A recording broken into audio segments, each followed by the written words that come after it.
तो दोस्तों आज हो गई है 25 मार्च और जो फटाफट बड़ी खबरें मुख्य समाचार सामने निकल के आ रहे हैं दोस्तों, एक एक करके चलेंगे। तमाम बेहद बड़ी अपडेट्स आप तक आगे इसी वीडियो के माध्यम से पहुंचाएंगे। सभी मुख्य समाचार हैं और ये वो खबरें हैं जो गोदी मीडिया आप तक नहीं पहुंचाता है। ये सभी बड़ी खबरें आप लोगों के लिए जानना जरूरी है, इसलिए लगातार हमारे साथ बने रहिएगा आगे इसी वीडियो में। तो वहीं दोस्तों खबरों की तरफ चलने से पहले आप लोगों से एक छोटा सा निवेदन है कि आप लोग अपनी राय जरूर बता सकते हैं कमेंट बॉक्स में कि पश्चिम बंगाल के विधानसभा चुनाव और असम के विधानसभा चुनाव में आप लोग किस पार्टी का समर्थन कर रहे हैं या फिर किस पार्टी को जीतता हुआ देख रहे हैं। दरअसल दोस्तों पहली बड़ी अपडेट आप लोगों को बताते चलें। लेखक, शिक्षाविद और सांस्कृतिक कर्मियों समेत 26 बुद्धिजीवियों की अपील, भाजपा को वोट ना करें। आप लोगों को दोस्तों बताते चलें, देश के 5 राज्यों में विधानसभा के चुनाव जल्द ही होने हैं। इन्हीं में से एक राज्य है असम, जो पूर्वोत्तर भारत का सबसे बड़ा प्रदेश है। 126 सदस्यीय असम विधानसभा के लिए चुनाव प्रचार जोरों पर है। यहाँ मुख्य मुकाबला भाजपा गठबंधन और कांग्रेस गठबंधन के बीच है। असम में फिलहाल भाजपा गठबंधन की सरकार है। इस बार असम विधानसभा चुनाव में नागरिकता संशोधन कानून एक बड़ा मुद्दा है। असम में इस बिल का जबरदस्त तरीके से लगातार विरोध हो रहा है। इसी क्रम में असम के 26 बुद्धिजीवियों ने असम की जनता से अपील की है कि वो किसी भी हाल में भाजपा को वोट ना करें। इन बुद्धिजीवियों में असम के लेखक, शिक्षाविद, सांस्कृतिक कर्मी शामिल हैं। हालांकि इन बुद्धिजीवियों ने किसी भी दल विशेष को वोट देने की बात यहां पर नहीं कही है। उनका यही कहना है कि आप भाजपा को वोट मत दीजिए और किसी भी पार्टी को वोट दे दीजिए। इनका कहना है कि असम की जनता से हम अपील करते हैं कि आप अपना कीमती वोट उन्हीं दलों को दें जो बेहतर जीवन की शर्तों को स्वीकार करते हैं। आप लोगों को दोस्तों बताते चले, असम को सांस्कृतिक रूप से बेहद ही जागरूक प्रदेश भी कहा जाता है। ऐसे में इन हस्तियों की अपील का खासा महत्व है।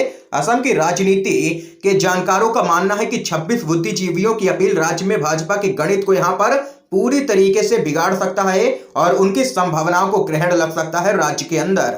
ये यहाँ पर दोस्तों देख सकते हैं कि अब बंगाल के बाद असम के अंदर भी तगड़ा झटका बीजेपी को लगता हुआ नजर आ रहा है। एक और बड़ी खबर दोस्तों आप लोगों को बताते चलें, बिहार विधानसभा परिसर में विपक्ष ने चलाया है समानांतर सदन। कांग्रेस के विधायक आंखों पर पट्टी बांध करके पहुंचे। आप लोगों को दोस्तों बताते चलें, बिहार विधानसभा के बजट सत्र में सशस्त्र पुलिस बल विधेयक 2021 को लेकर के उत्पन्न अभूतपूर्व स्थिति के बाद विपक्ष ने सदन का बहिष्कार कर दिया। कांग्रेस के विधायक आंखों पर काली पट्टी बांध करके विधानसभा पहुंचे। इस बीच विपक्ष के सदस्यों ने विधानमंडल परिसर में समानांतर सदन चलाया। बिहार विधानसभा की कार्रवाई प्रारंभ हुई, लेकिन विपक्ष ने इसमें हिस्सा नहीं लिया। कांग्रेस के विधायक आंखों में काली पट्टी बांध करके विधानसभा पहुंचे। इसके बाद आरजेडी, कांग्रेस और वामपंथी दलों के सदस्यों ने विरोध स्वरूप खुले मैदान में सदन की कार्रवाई चलाई और धरने पर बैठे। लॉन में समानांतर लगे सदन में भूदेव चौधरी को अध्यक्ष बनाया गया। इसके बाद घटना को लेकर के एक निंदा प्रस्ताव लाया गया। आगे आप लोगों को बताते चले, विपक्ष के समानांतर सत्र में यहां पर अध्यक्ष चुने गए। जो आप लोगों को बताते चले, भूदेव चौधरी ने मुख्यमंत्री नीतीश कुमार को पद से बर्खास्त करने का ऐलान किया। इस दौरान प्रतीकात्मक अध्यक्ष बने चौधरी ने यहां पर मंगलवार को हुई घटना की निंदा करते हुए इसे देश के लिए काला दिन बताया है। उन्होंने कहा है कि जिस तरह से एक महिला विधायक के कपड़े फाड़े गए हैं, उन्हें घसीटकर बाहर निकाला गया है, वह राज्य सरकार की हिटलर शाही को दर्शाता है। सदन के बाहर विपक्षी सदस्यों की प्रतीकात्मक कार्रवाई के दौरान विशेष रूप से पटना के डीएम और एसपी को निशाने पर लिया गया है और उन्हें तत्काल प्रभाव से बर्खास्त करने की यहां पर मांग की गई है विपक्ष की तरफ से। विधानसभा में विपक्ष के नेता तेजस्वी यादव ने कहा है कि विधानसभा में जो कुछ भी हुआ वह काफी शर्मनाक है। उन्होंने कहा है कि हम विपक्षी दल हैं और हमारा अधिकार है विरोध करना, लेकिन यहाँ पर तानाशाही चल रही है बिहार के अंदर। ये यहाँ पर दोस्तों देख सकते हैं, बड़ी खबर है। एक और अपडेट जान लेते हैं। महुआ मोइत्रा का अमित शाह पर तंज, 200 सीट का दावा कर रहे हैं, 200 उम्मीदवार तो मिल नहीं रहे। आप लोगों को दोस्तों बताते चलें, पश्चिम बंगाल में होने वाले विधानसभा चुनाव के लिए किए जा रहे प्रचार का आज आखिरी दिन है, जिसके बाद 27 मार्च को राज्य में पहले चरण के चुनाव के लिए मतदान होने वाला है। आप लोगों को दोस्तों बताते चलें, लगातार गृह मंत्री अमित शाह यहां पर दावा कर रहे हैं कि पश्चिम बंगाल में बीजेपी 200 से ज्यादा सीटें हासिल करेगी। तो वहीं अब आप लोगों को बताते चले, गृह मंत्री अमित शाह के इस दावे पर तृणमूल कांग्रेस की सांसद महुआ मोइत्रा ने पलटवार किया है। दरअसल दोस्तों आप लोगों को बताते चले, महुआ मोइत्रा ने ट्वीट करते हुए कहा है कि माननीय गृह मंत्री अमित शाह कह रहे हैं कि बंगाल में भाजपा 200 सीटें जीतने वाली है। ये कहना उस पार्टी के लिए काफी बड़ी बात है जिन्हें 200 सीटों पर उतारने को उम्मीदवार तक नहीं मिल रहे हैं। ये यहाँ पर देख सकते हैं तंज कसा है टीएमसी के सांसद महुआ मोइत्रा ने। दोस्तों आप लोगों की क्या कुछ राय है, बीजेपी कितनी सीटें बंगाल के अंदर जीत सकती है? आप अपनी राय जरूर बता सकते हैं कमेंट बॉक्स में। अगली बड़ी खबर जान लेते हैं दोस्तों। केरल के लोग ज्यादा पढ़े लिखे हैं इसलिए बीजेपी को वोट नहीं देते हैं, बोले हैं बीजेपी के ही नेता। आप लोगों को दोस्तों बताते चले, केरल में अगले महीने विधानसभा चुनाव के लिए वोटिंग होगी, जिस वजह से सभी पार्टियां चुनावी प्रचार में जी जान से जुटी हुई हैं। तो वहीं आप लोगों को बताते चले, इस बीच बीजेपी के नेता के बयान से पार्टी की यहां पर जबरदस्त तरीके से किरकिरी हुई है। आप लोगों को दोस्तों बताते चले, इसी बयान पर कांग्रेस पार्टी ने भी यहां पर चुटकी ली है। अंग्रेजी अखबार इंडियन एक्सप्रेस ने बीजेपी नेता ओ राजगोपाल का इंटरव्यू लिया था, जिसमें उनसे पूछा गया कि केरल में बीजेपी अपना राजनीतिक स्थान बनाने में क्यों सक्षम नहीं है। इसके जवाब में यहां पर बीजेपी के नेता ने कहा है कि केरल एक अलग तरह का प्रदेश है। राजगोपाल ने आगे कहा है कि राज्य की साक्षरता दर 90% है। यहाँ के लोग तार्किक हैं, इसके साथ ही हर मुद्दे पर सोचते हैं। ये शिक्षित लोगों की आदतें होती हैं। तो वहीं केरल में 55% हिंदू और 45% अल्पसंख्यक हैं। इन्हीं वजह से यहाँ पर बीजेपी राज्य में जीत नहीं पाती है। ये यहाँ पर कहना है बीजेपी के ही नेता ने, जिसके बाद लगातार यहाँ पर बीजेपी की किरकिरी हो रही है। तो वहीं दोस्तों इस बीच एक और बड़ी खबर आप लोगों को बताते चलें।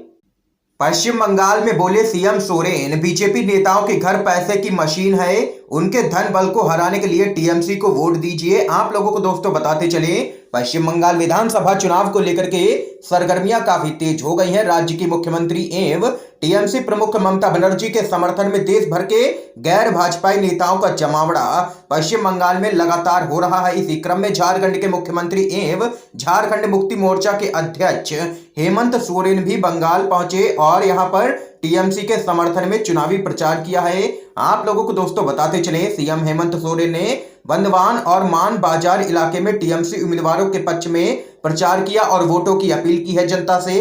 हेमंत सोरेन ने इस विधानसभा चुनाव में बंगाल की अस्मिता की याद दिलाते हुए इलाके के मतदाताओं से ममता बनर्जी और टीएमसी के समर्थन में वोट करने की अपील की है। इस दौरान सीएम हेमंत सोरेन ने भाजपा पर जबरदस्त तरीके से प्रहार करते हुए कहा कि मैं बंगाल में टीएमसी की सरकार बनाने के लिए आपसे वोट मांगने आया हूं। आप लोगों को दोस्तों बताते चलें, तो वहीं उन्होंने कहा है कि इस बार पश्चिम बंगाल का चुनाव राज्य को बचाने का चुनाव है, इसलिए हम इस बार चुनाव नहीं लड़ रहे हैं और ममता बनर्जी का समर्थन कर रहे हैं। हेमंत सोरेन ने इस दौरान कहा है कि भाजपा नेताओं के घर में नोट छापने की मशीन लगी हुई है, वो पैसों की बदौलत चुनाव लड़ते हैं, उनका लोकतंत्र में बिल्कुल भी भरोसा नहीं है।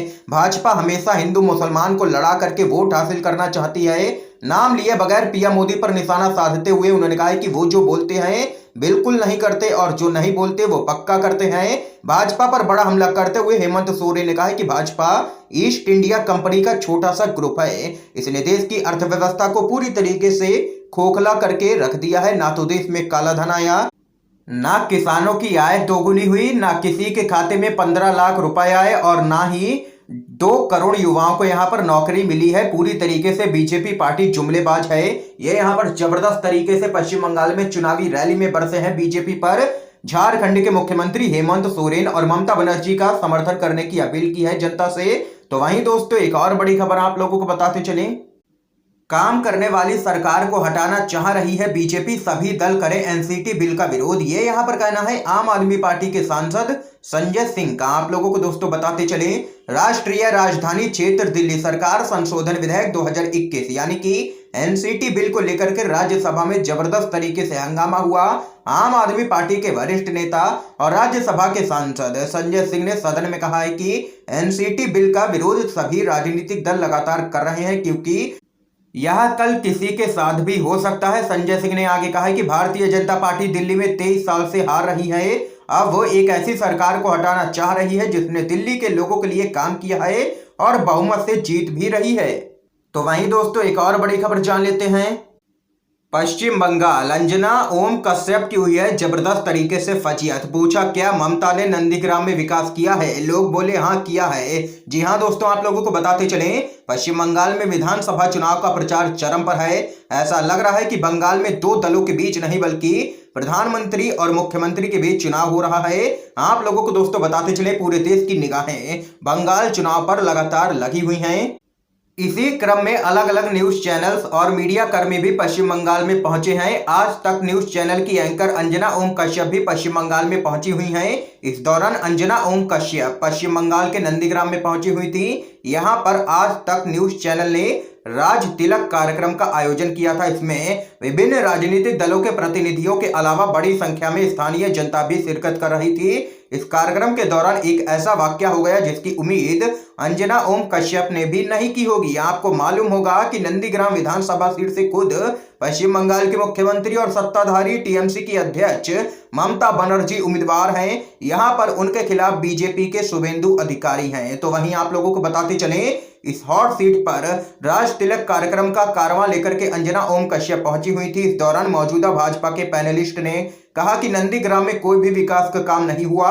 अंजना ने वहां उपस्थित लोगों से पूछा कि भाजपा आरोप लगा रही है कि नंदीग्राम में विकास का कोई काम टीएमसी सरकार ने नहीं किया है।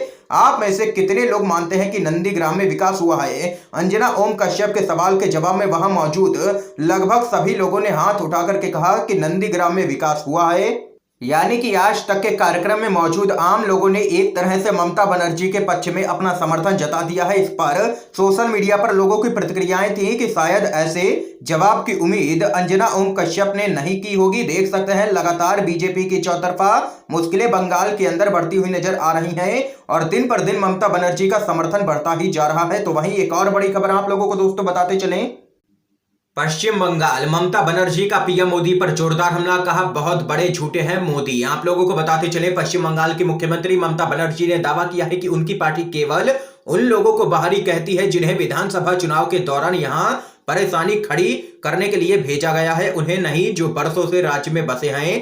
तृणमूल कांग्रेस के कई नेता चुनावी प्रचार के लिए राज्य में आने वाले भाजपा नेताओं को बाहरी होने का तमगा देते रहे हैं। आप लोगों को आगे बताते चलें, उन्होंने कहा है कि हम केवल उन पान मसाला खाने वाले, तिलक लगाने वाले लोगों को बाहरी कहते हैं जिन्हें उत्तर प्रदेश जैसे राज्यों से चुनाव से पहले पश्चिम बंगाल में समस्या उत्पन्न करने के लिए भेजा गया है। प्रधानमंत्री मोदी पर निशाना साधते हुए ममता बनर्जी ने कहा है कि मैं प्रधानमंत्री के पद का बहुत सम्मान करती हूं, लेकिन मुझे माफ करें, मोदी बहुत बड़े झूठे हैं और इनसे बड़ा झूठा कोई भी नहीं है। इन्होंने 15 लाख का वादा किया, किसी के खाते में नहीं आए। 2 करोड़ का रोजगार देने का वादा किया, किसी को रोजगार नहीं मिला।